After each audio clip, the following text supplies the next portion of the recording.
Sa Re Ga Ma Pa senior season 5ல இந்த வாரம் செந்தமிழன் தான் 4வது ஃபைனல்ஸா தேர்வாகி ஃபினாலேக்கு போயிருக்காரு. ஃபினாலேவுக்கு தேர்வானதுக்கு பிறகு செந்தமிழ் என்ன மாதிரி விஷயங்கள் பேசியிருக்காரு, அவருக்கு இந்த ஃபினாலே அப்படிங்கிறது எந்த அளவுக்கு முக்கியம் அப்படிங்கிற மாதிரி பல விஷயம் டீட்டெயிலாக பார்க்க போறோம். சரிகமபா சீனியர் சீசன் 5ல சுஷாந்திகா, ஸ்ரீஹரி அப்புறம் சபேசன் இந்த 3 நபர்களுக்கு பிறகு 4வது ஃபைனல்ஸா யார் தேர்வாக போறாங்க அப்படிங்கிறதுக்காக ஒரு கடும் போட்டி ஒன்று கடந்த வாரம் நடந்துச்சு.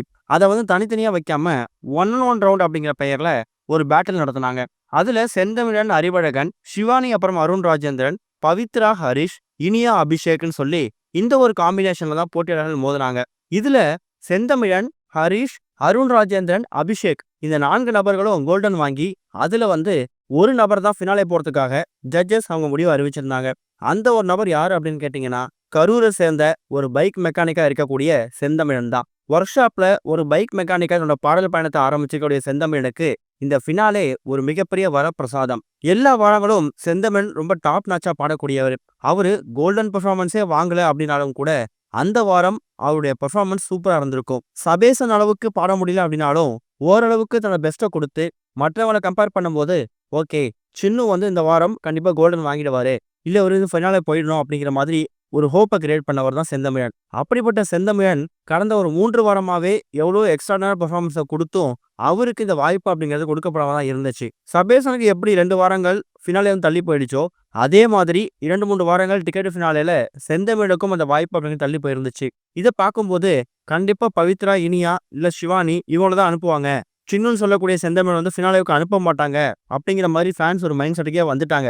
ஆனா அது எல்லாத்தையும் அடிச்சு தூள் கிளப்புற விதமா இந்த வாரம் ஒரு சூப்பரான பெர்ஃபார்மன்ஸை கொடுத்து இருக்கக்கூடிய போட்டியாளர்களே தான் தான் ஒரு பெஸ்ட் அப்படிங்கிறத தன்னோட பெர்ஃபார்மன்ஸ் மூலயமா நிரூபிச்சிருக்காரு.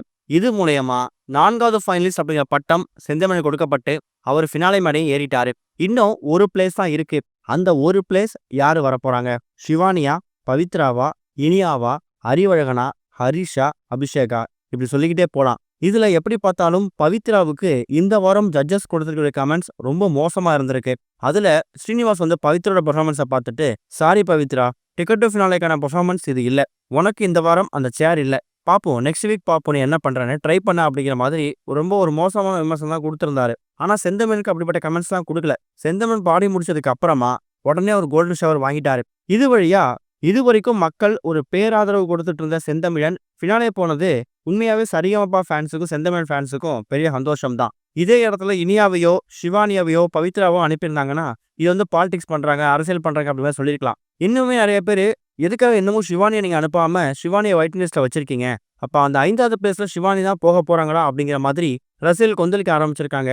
சிவானியை அனுப்பிட்டு பவித்ராவே அனுப்ப முடியாது, பவித்ரா ஹோல்டு பண்ணிட்டு சிவானியை உள்ள அனுப்ப முடியாது. என்ன முடிவு எடுக்க போறாங்க? செந்தமிழன் இப்ப 4வது ஃபைனல்ஸா வந்ததை பத்தி நீங்க என்ன நினைக்கிறீங்க?